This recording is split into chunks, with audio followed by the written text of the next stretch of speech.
Good morning বন্ধুরা, চলে এসেছি একটা নতুন ব্লগ নিয়ে। দেখো আমার সকালবেলার যা কাজ। সকালবেলা আমি পাখিকে খেতে দিচ্ছি, প্রতিদিনই দিই। পাখি, চড়াই পাখি, কাক যারা আসে ওরা খায়, তো চাল নিয়ে হাতে করে খেতে দিই। যারা আমার ব্লগ দেখো তারা হয়তো জানো।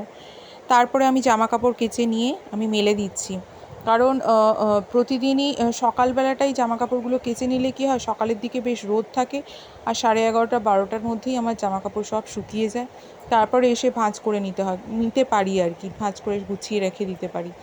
তা না হলে এরপরেও তো অনেকগুলো কাজ থাকে। আমার বেলায় কাচতে গেলে অনেক অসুবিধা হয়, কারণ সকালে জলটাও পাওয়া যায়। সকালে যে টাইম কলের নিচে জল থাকে ওই জলেই কেচে আমি ওপরে এসে মেলে দিই। তো এটা মূলত প্রতিদিনই করি। আর যেহেতু বাচ্চা আছে বাড়িতে, প্রতিদিন জামা কাপড় থাকে। আর এবার আমি সূর্য প্রণাম করছি, সূর্য প্রণাম করেই প্রতিদিনের দিন শুরু করি, যাতে সকলের মঙ্গল কামনা করি। এবার দেখো আমি তোমাদের কিছু জিনিস দেখাচ্ছি। চায়ের গুঁড়ো, কলার খোসা, চিনি আর তেজপাতা। আর এটা হচ্ছে কাজু, সব পিঁপড়ে ধরে গেছে কাজুতে, চিনিতে, সেই জন্য রোদে দেওয়া। এবার দেখো আমার গাছের ফুল, বেলফুল, ভর্তি বেলফুল হয়েছে। নাইলো ক্লকের দুটো কালার এসেছে, হোয়াইট হয়েছে, পিঙ্ক হয়েছে, নয়নতারা। আর এদিকে লিটিল হার্ট, পার্পল হার্ট। আমাকে একজন নাম বলেছে, আমার এক বন্ধু ব্লগেই বলেছে যে এইটার নাম হচ্ছে পার্পল হার্ট। জুঁই ফুল তো অনেকগুলো হয়ে গেছে। আর এই যে গোলাপগুলো শুকিয়ে গেছে, এগুলোকে সব শেডের তলায় রেখে দিয়েছি। দেখো মাছওয়ালা এসেছে সকালবেলায় মাছ বিক্রি করতে।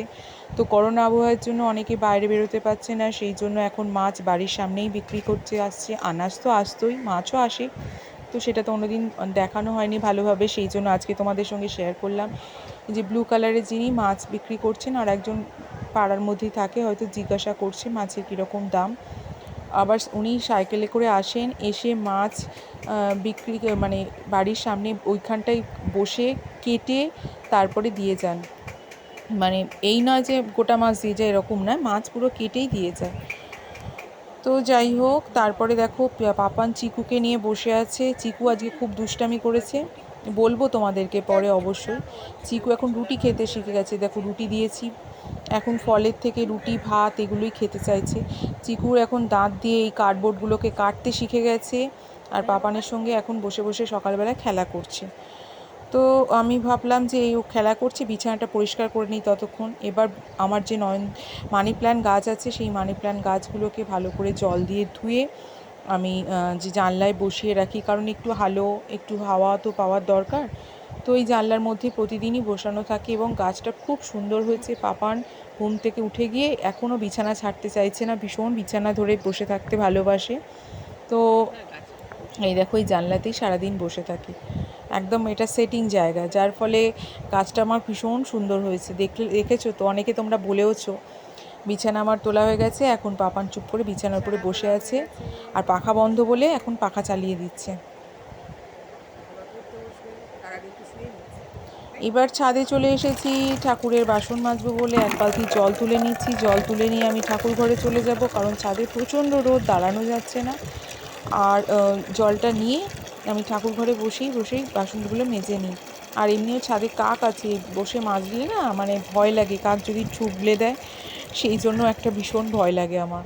আর আমাদের একদম জানলার বাইরেই নিম গাছ আছে, এই নিম গাছেই কাকের বাসা আছে। নিম পাতা আজকে অনেকটা পেরেছি, কারণ আমার তো একটু গাছের শখ, একটু নিম খোল বানাবো, সেই জন্য মানে নিম পাতাগুলোকে ভালো করে রোদে শুকিয়ে ডাস্ট করে মাটির সাথে মিশিয়ে, তো সেই জন্য অনেকটাই নিম পাতা পেরেছি। ওগুলোকে ভালো করে গোটা গোটা রেখেছি শুকানোর জন্য। দেখো গাছ থেকে বেলফুল পেরেছি, বেলফুল পেরে, আর নিচের গাছে টগর কিছু আছে। টগর ফুল তো নিচে একটা গাছ আছে, সেটা তো কোনো দিন দেখানো হয়নি, একদিন অবশ্যই তোমাদের সঙ্গে শেয়ার করব। এটা আজকে ফুল, এই ফুলগুলো দিয়ে পুজো দেব। আর পাপান আমার সঙ্গে চলে এসেছে, বাসন মাজা আমার হয়ে গেছে, পাপান দাঁড়িয়ে আছে। এবার গাছ থেকে কটা বেলপাতা পেরে নিলেই হয়ে যাবে। দেখো এই নিম পাতাগুলোকে রোদে দিয়ে দিয়েছি, এটা নিজেরাও খেতে পারি, আবার দেখা যাক কি হয়, আগে ভালো করে শুকিয়ে নিই, তাহলে অনেক দিন প্রিজার্ভ করে রাখা যাবে। তারপর নিজেরা খেলে খাবো, না হলে তো গাছের জন্য দিতেই পারি, মাটি তৈরি করার সময় দেওয়া যায়। এবার গাছ থেকে দুটো বেলপাতা পেরে নিচ্ছি। বেলপাতা পুজোর জন্য লাগে, সবাই জানো তোমরা। বেলপাতা দিয়ে আমি শুধু আমি না, ঠাকুর পুজোতে বেলপাতাটা লাগে। আর আমার একটা খুব সুবিধা, একদম হাত বাড়ালেই বেলপাতা পাওয়া যায়। অনেকে আমাকে বলে বেলপাতা দেওয়ার জন্য, তাদেরকেও দিই, যে যেরকম চায়। তো আর এখন যেহেতু বড় পাতাগুলো পেরে নিচ্ছি, এখন ছোট ছোট আরও পাতা হচ্ছে, অনেকগুলো পাতা হয়েছে। তো এই বেলপাতাগুলো রেখে দিচ্ছি পুজোর সময় একই জায়গায়, সব জায়গায় জিনিসগুলো রেখে দিচ্ছি যাতে আমার পুজো করার সময় আর এটা ওটা সেটা খুঁজতে না হয়, একসাথেই তাড়াতাড়ি করে পুজোটা করে চলে যাব, কারণ পুজোর পরে আমার অনেক কাজ থাকে। এই দেখো নিচে একটা ফল আলা এসেছে, দেখেছো? তোমাদেরকে সব দেখাই না, বলি বাড়ির সামনেই সব কিছু। আর সেই দেখো আমার শ্বশুরমশাই কিছু কলা কিনলো, পাপান যেহেতু কলা খায়। পাপানের স্নান হয়ে গেছে, এখন ও সবার জন্য প্রেয়ার করবে। প্রেয়ারটা কর। সমস্ত লোকায় সুখিনো ভবন্তু, জোরে। সমস্ত লোকায় সুখিনো ভবন্তু, সমস্ত লোকায় সুখিনো ভবন্তু।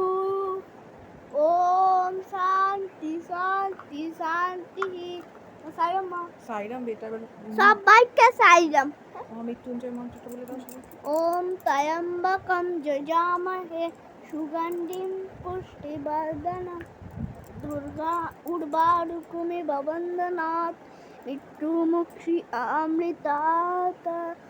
ওম ত্র্যম্বকম যজামহে সুগন্ধিম পুষ্টিবর্ধনম দুর্বারুকমিব বন্দনাৎ মৃত্যুমুক্ষি আমৃতাৎ। ওম ত্র্যম্বকম যজামহে সুগন্ধিম পুষ্টিবর্ধনম উর্বারুকমিব বন্দনাৎ মৃত্যুমুক্ষি আমৃতাৎ।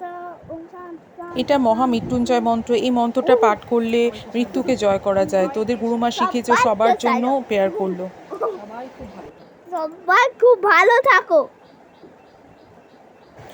আর ও যেহেতু বাল বিকাশের ক্লাস করে, সেখানে শেখানো হয় বিভিন্ন মন্ত্রের একটা ভাইব্রেশন আছে, ভীষণ পাওয়ার আছে। এখন যেহেতু করোনা আবহাওয়া চলছে, সেহেতু মন্ত্র পাঠ করলে ভালো, শরীর মন দুটোই ভালো থাকে, সেই জন্যই পাঠ করা। এবার পাপান স্নান হয়ে গিয়ে একটু পড়তে দিয়ে গেছি, আমি চলে যাবো স্নান করতে, কারণ ওকে প্রতিদিনই কিছু না কিছু করতে দিই, তা নাহলে চুপ করে বসে থাকবে আর নাহলে টিভি দেখবে। হ্যালো বন্ধুরা, চান হয়ে গেছে, এখন চলে এসেছি ছাদে পুজো করার জন্য। ওদিকে পাপান লেখাপড়া করছে, তোর পড়া প্রায় অনেকটাই হয়ে এসছে। ও এখন বললো টিভি দেখবো, সেই জন্য টিভি দেখতে বসেছে। তো আমি তাড়াতাড়ি করে পুজোটা করে নিই, ওকে খাওয়াবো, আরও অনেক কিছু কাজ আছে সেগুলো করে নিই, তারপরে আবার তোমাদের সাথে কথা বলতে আসছি। এবার আমি তাড়াতাড়ি করে পুজোটা সেরে নিচ্ছি, কারণ পুজো সারার হয়ে গেলে তারপরে আমার নিচে গিয়ে পাপানের একটা খাওয়ানোর ব্যাপার থাকে। বন্ধুরা, পুজো তো দেওয়া হয়ে গেল, দেখলে তো পুজো হয়ে গেছে, পুরোটা হয়তো দেখায়নি, যাই হোক করে। তো এই দেখো হাতে জামা কাপড়গুলো সব তুলে নিয়েছি, নিয়ে নিচে চলে যাচ্ছি, ছেলেকে খাইয়ে নিই। ও শুয়ে শুয়ে এখন টিভি দেখছে, আমি নিচে গেছিলাম ধূপ দেখাতে, তাতে দেখলাম শুয়ে শুয়ে টিভি দেখছে। তার মানে ঠিক আছে, তুই শুয়ে টিভি দেখ, আমি এক্ষুনি আসছি। তো ওকে এখন খাইয়ে নিই। আর আজকের মাথা শ্যাম্পু করেছি, সেই জন্য মাথার চুলটা পুরো ভিজে, ওই জন্য গামছাটা লাগিয়ে আসছি। আর আমার চুল খুব বড়, চুল শোকাতে প্রায় বিকেল হয়ে যাবে, চুল শোকাবে না, প্রচুর চুল মাথায়। এবার চুলটা খুলে একটু মুছে নিচ্ছি। দেখো আমি যে বলেছিলাম না আমার চুল খুব বড়, চুলের গোছও অনেকটা, যার ফলে আমি এই মাথা শ্যাম্পু করলে আমি তো স্নান করি একটু বেলায়, 12টা 12:30 নাগাদ।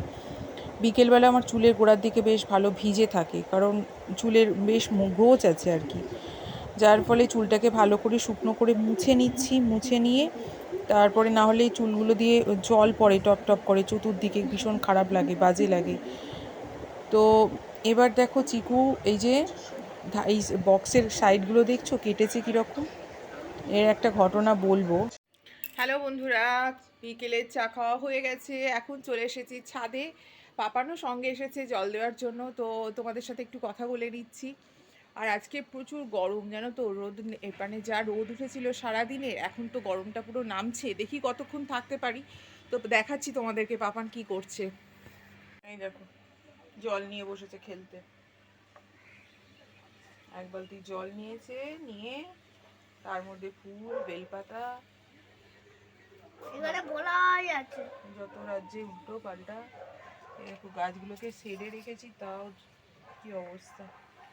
গাছগুলোকে একটু এই সাইডে দিয়েছি যাতে রোদটা একটু কম পায়, তাতেও গাছ অনেকটাই রোদ পেয়েছে। দেখো সব নেতিয়ে রয়েছে। বেল ফুলগুলো এখনও দেখো ফুটে আছে, কিছু ফুল আজকে তুলেছি। কোথায় বন্ধুরা, গাছে জল দেওয়া তো হয়ে গেছে। এই দেখো পাপান সারাক্ষণ পিচকারি নিয়ে জল খেলছে। তো এখন প্রচণ্ড গরম হচ্ছে, মানে পুরো ঘেমে গিয়ে স্নান হয়ে গেছি। আর অনেকগুলো গাছের ডাল কেটে দিলাম, কারণ যেগুলোতে থোকা থোকা কুড়ি এসে গেছিলো ওই ডালগুলোতে তো আর ফুল আসবে না। যেমন বেল ফুল গাছের অনেকগুলো ডাল কাটলাম, আর জুঁই ফুল গাছের অনেকগুলো ডাল কাটলাম, কেটে ওগুলোর মধ্যে একটু করে হলুদ লাগিয়ে দিলাম। তো সেগুলো তোমাদের সঙ্গে শেয়ার করেনি কেন, পাপান ওখানে একদম করতে দিচ্ছে না, ওখানেও এক বালতি জল নিয়ে বসেছে, ওখানে কেউ যেতেই পারবে না। তো খুব করে আর ভোলা বাবার মাথায় পাতা দিলাম, ভোলা বাবার মাথায় নাকি পাতা দিয়েছে জলের মধ্যে। যাই হোক, তো ওইগুলো করলাম, করে এখন জল টল দেওয়া হয়ে গেছে, প্রায় সন্ধে সন্ধে হবে, সন্ধে নামছে। এবার সন্ধে দিয়ে নিচে চলে যাব, নিচে গিয়ে ছেলেকে একটু টিফিন করে দেবো, দেখি কি করি। আর আর তখন পুজো করবে না? পুজো করবে, সন্ধে দেবই তো, ওটাই তো। হ্যাঁ, তারপরে তো আবার বিকেলবেলায় পড়তে বসানো, রাতের বেলায় সন্ধেবেলার পরে একটু পড়তে বসাবো। তো মূলত এই কাজ আছে, দেখা যাক তারপরে কি করি। প্রচণ্ড গরম হচ্ছে, পুরো ঘেমে গেছি, একদম হাওয়া টাওয়া কিচ্ছু নেই, ভালো লাগছে না। ওদের স্কুলে কিভাবে পড়ায় সেটাই দেখাচ্ছে, ওয়েলকাম টু জিকে ক্লাস। ওদের ক্লাসে যেরকম ভাবে হয় সেটা দেখাচ্ছে। পেজ নাম্বার 4 চুপ প্যারো ওয়াক ডাক রো হেন স্কিপ ইগল গুস পিজন হুট আউল ক্যানাস সোয়ান্স সি এবারটা গান করতে পারি। ব্যাস সিঙ্গেল স্টার্ট বাই। পড়াশোনা করছে, অনেকটাই হয়ে গেছে পড়া, এখন আমি চলে যাচ্ছি রাত্রে রান্না করতে, আর ও বসে বসে পড়া করছে। আন্টিদের বাচ্চাদের পড়াচ্ছি।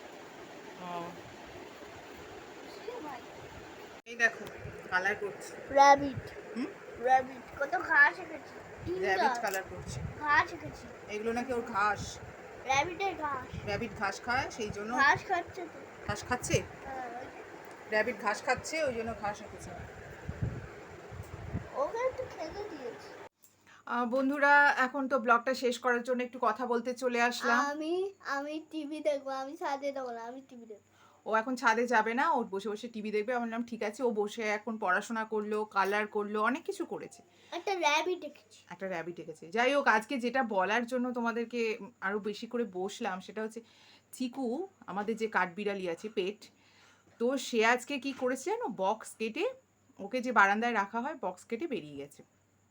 এবার আমার শাশুড়ি মা ভাগ্যিস দেখেছিলেন, তাই তো দেখে চিৎকার করছে, আমাকে ডাকছে। তারপরে আমি তখন ছাদে ছিলাম, নিচে নেমে দেখি ওখানের মধ্যে ঘোরাঘুরি করছে, মানে ওই সরু প্যাসেজটার মধ্যে ছোটাছুটি করছে। ওকে তো ধরা আমার পক্ষে সম্ভব না, যাই হোক অনেক চেষ্টা করলেও আমি তো ধরতে পারলাম না। তারপর শ্বশুরমশাই এসে একটা কাপড় দিয়ে ওর ওপর চাপা দিয়ে, কিন্তু ও ভয় পেয়ে গেছে এত, ও তো প্রথম থেকেই মানে ছোট থেকেই খাঁচা বলতে পারো, বক্স বলতে পারো, যাই ওর মধ্যে থাকে, যার ফলে ওর যে বেয়ে বেয়ে উঠে যে পালাবে, কারণ ও প্রচুর সময় পেয়েছিল আজকে পালানোর, কিন্তু পালায়নি, শুধু ওই জায়গাটার মধ্যেই ছোটাছুটি করেছে। আমি তো ভাবলাম গেল আজকে।